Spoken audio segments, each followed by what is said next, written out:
stop living healthy like they. Sumpah gue kaget Om. Pertama lu datang ke sini beda banget badan lu. Iya nih, emang sih udah hampir setahun ini nih. Wah. Dari bulking tahun 2022 awal itu kan hampir 100 kilo tuh. 2022? Iya, 2022. Itu tuh dari Januari kita start tuh 98 kiloan, hampir 100 kilogram. Itu lu konsumsinya apa lu? Kalau makan sih ya kita buat pola ini ya 3 sih biasanya. Sehari 3 Kesehatan kali itu Atau gimana? kalau makannya 5 sampai 6. Cuma Oke. defisit kalori tetap. Oh, hitungan kalori juga terpakai Iya. juga ya dalam Iya. kehidupan sehari-hari itu ya. Iya, yang penting ya ngurangin gula-gulaan, tepung-tepungan dan juga ya makanan-makanan yang prosesnya terlalu banyak lah. Itu kalau definisi tentang ini ya, kalori yang tadi Om katakan itu ya. Iya. Sebenarnya tuh setiap kelas manusia itu kan pasti beda-beda nih Om, karakternya. Ada yang kelas 60 kilo, ada yang kelas Iya. 50, ada pun yang kelas Iya. di atas dari 60. Iya. Nah, itu cara menghitung kalori itu sendiri gimana Om? Kalau boleh tahu nih. Kalau kalori itu biasanya kita ngitungnya dari TDEE dulu. Misalkan tinggi kita 170 cm, berat idealnya tuh dikurang 170 dikurang 110. Berarti berat idealnya tuh 60 kg. Oh, iya. Nah, nanti dari di situ bisa dihitung juga. Pokoknya sebenarnya kalau karbo atau lemaknya itu kita nggak terlalu ini ya. Yang penting proteinnya itu paling minimal 1,5 sampai 2 gram per berat badan. Jadi contoh anak berat 60 kg nih. Iya, berat saya 60. Jadi konsumsi proteinnya minimal 2 gram per berat badan per hari itu. Jadi 120 gram. Nah, patokannya 120 gram itu kita bisa lihat contoh dada ayam aja 100 gram itu dia 100 gram itu berarti 30 gram protein. Jadi Iya. sehari harus makan 400 gram kan. Berarti benar-benar itu tercukupi ya Om. Iya, buat harus kehidupan tercukupi. sehari-hari. Iya. Kalaupun memang itu kurang pasti ada yang rasanya itu kayak gelisah gitu nggak sih Om? Ya kalau kurang protein yang ngaruh ke apalagi ke cowok hormon testosteron, bener. Iya. janggut, kumis, hormon rambut semuanya ngaruh banget itu. Ada bener Om sebelumnya. Jadi gini guys, sebelumnya nih ya, Om Epin ini adalah salah satu owner pemilik gym Natamas yang ada di Kecamatan Panyilekan. Ini suka bareng gue sebenarnya latihan sama dia, suka spotteran gitu kan. Dan juga gue sedikit juga bingung sebenarnya nih. Pada saat dulu gue pernah ketemu dengan berat badan yang menurut gue tuh, wah anjis, badannya mantep nih, badannya keren nih, gede gini, gimana caranya? Gue bingung situ pernah. Cuma pada saat pas dia datang ke sini, wih, kok bisa nih badannya jadi kering gini nih? Ini caranya gimana nih? Nah, makanya sebelum kita belajar lebih lanjut gitu kan tentang kehidupan pola sehat ini juga, selaku emang dari owner pemilik Gym Natamas, kita lebih tanya-tanya lagi aja. Jadi gimana Om? Kan progres lu ini kan badan kering gini nih Om ya. Ini cara-caranya apa aja nih udah lu lakuin Om? Ya kalau sebenarnya progresnya dibilang bulking 1 tahun. Bulking 1 tahun. Dari Januari 2022 sampai Februari 2023. Hampir 14 bulan lah. Hampir 14 bulan itu naik dari 70 sampai 98 sampai 100 kg gitu. Jadi itu trial and error tuh. Cuma waktu itu salahnya bukannya lean bulking, tapi dirty bulking. Bulking secara kotor, makan makanan bebas masuk, baik itu minyak. Oke, ya paham. Terus sama ini Om, sama ini Om, kalau buat aktivitas pada saat pandemi kemarin ya Om ya, kan 2020 kebetulan emang pernah dengar juga kata si Ibu itu kan, itu bahwa tempat itu udah dibangun udah lama banget di tempat gym itu. Kebetulan saya juga belum mengenal tempat itu kan.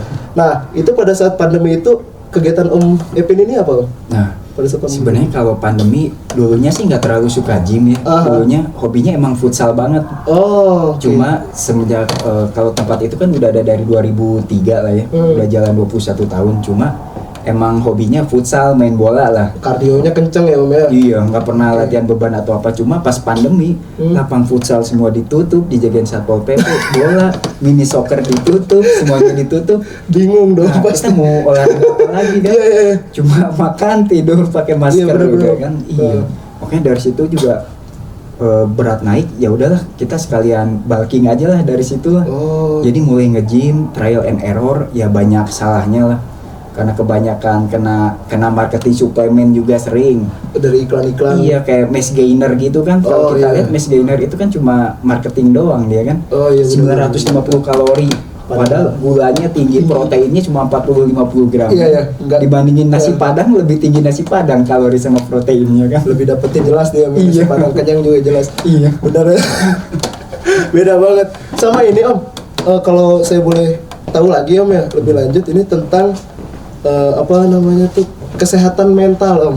Iya. Kesehatan mental dalam olahraga ataupun tentang kesehatan, apakah sangat berpengaruh ke pikiran kita Om untuk menjalani aktivitas olahraga pada umumnya kayak futsal, basket ataupun alat berat itu dari kesehatan mental, apakah pengaruhnya begitu besar Om? Ngaruh banget sih sebenarnya. Kita mulainya kan start from a small step tuh.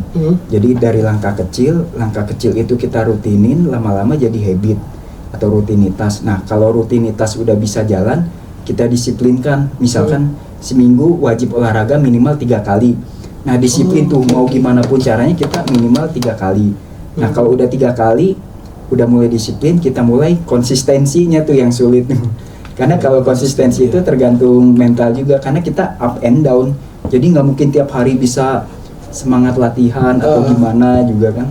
Berarti secara nggak sadar tubuh tuh udah ke schedule ya Om ya, dengan Iya, udah program-program itu. Karena udah jadi habit kan, udah dipaksain, jadi kadang suka ada efek sakaunya juga. Tapi efek sakau dalam tanda kutip positif. Iya, positif. Jadi misalnya, aduh hari ini udah makan banyak nih, kayaknya nggak ngangkat-ngangkat kayak gimana gitu, atau libur 1-2 hari nggak olahraga aja kayak gimana gitu badan tuh, kayak berasa naik berapa kilo. Tapi emang bener Om, gue juga pernah ngalamin hal yang kayak gitu Om. Jadi maksudnya sakau ini bukan sakau yang negatif, kan sakau positif, yaitu pada saat kesarannya gitu ya, kita porsi makan sehari aja 6 kali, kita kurang dari 6 kali aja nih Om ya, itu rasanya udah beda, gelisah sama jauh kayak yang aduh kelayangan nih atau apa, itu gak enak banget Om, sumpah.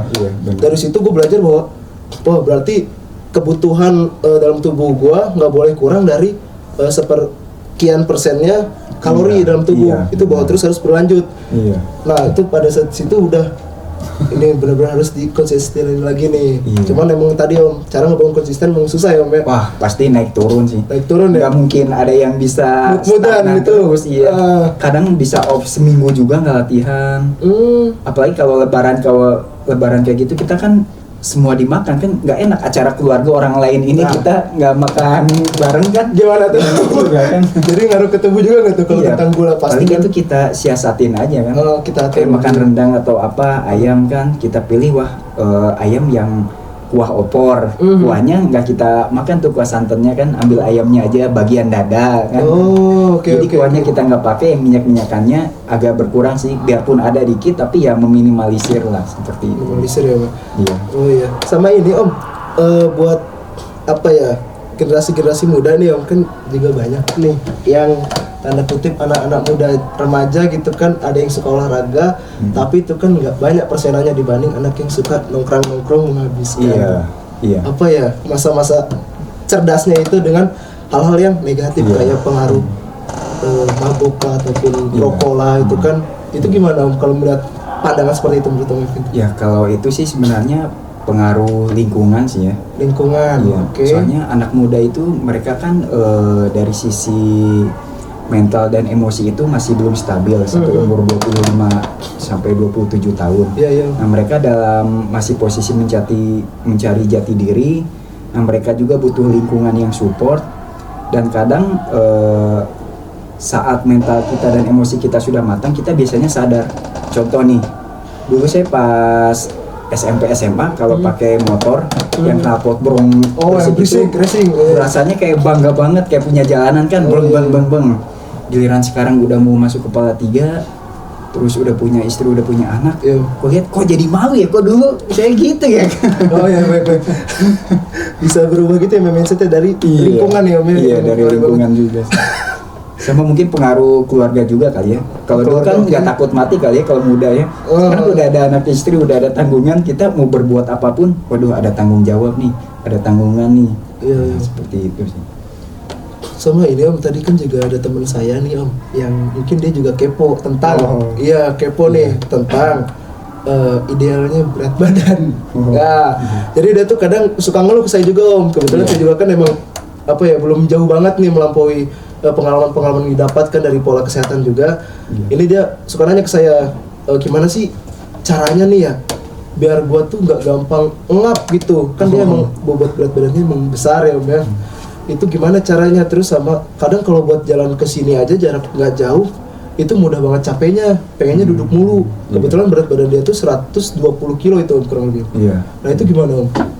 Nah, kalau berat badan seperti itu sih lebih baik jangan kardio ya. Jangan kardio ya? Iya, jangan kardio. Kenapa itu? Soalnya kalau kardio dia kan tumpuan ke ligamennya, apalagi MCL, ACL, PCL dan itu ke ligamen lutut itu. Nah dia lebih berat dia kalau kardio. Karena beratnya masih tinggi lah ya. Iya. Jadi lebih baik dia naikin metabolismenya. Jadi jangan pikirkan berat badan tapi naikin metabolisme dengan cara weight training, angkat beban. Jadi angkat beban dikit-dikit aja itu adalah dimulai dari hal kecil ya, small step itu. Misalkan dari yang nggak pernah angkat beban dia angkat 1 kilo 2 kilo aja itu udah proses banget itu. Oh gitu. Iya, soalnya nanti dia kan saat otot terbentuk kan bedanya kardio dan juga weight training itu kalau kardio itu dia cuma membakar kalori saat dia olahraga kardio aja. Futsal, lari, jogging gitu kan. Nah, tapi kalau weight training itu karena ada otot, nah dia itu ibarat mobil. Mobil jadi makin besar cc-nya, kebutuhan bensinnya makin besar juga. Jadi makin besar ototnya, kebutuhan kalorinya makin besar juga. Nah, jadi dia selama 24 jam itu membakar kalori otot itu. Seperti itu sih. Terus sebelumnya juga sorry banget nih ngundang kayak dadakan banget nih, sorry banget sebelumnya ya. Tapi itu juga terima kasih banget. Udah mungkin itu aja sih yang bisa gua salurin ke kalian. Dan ini juga Om Epin sekali lagi dari owner pemilik Natamas Gym yang ada di Kecamatan Panyilekan juga mau pamit undur diri nih. Dan gue juga sangat berterima kasih juga sama Om Epin ya Om ya. Mungkin satu lagi Om, ada sepatah dua patah kata aja yang disampaikan untuk penonton-penonton nih tentang pola hidup sehat itu seperti apa Om? Berikan tanggapannya. Mulailah dari langkah kecil yang didisiplinkan, lalu dikonsistensikan, lalu nikmati hasilnya. Masya Allah, luar biasa benar, berarti thank you banget Om ya. Terima kasih banyak Om, siap. Salam olahraga.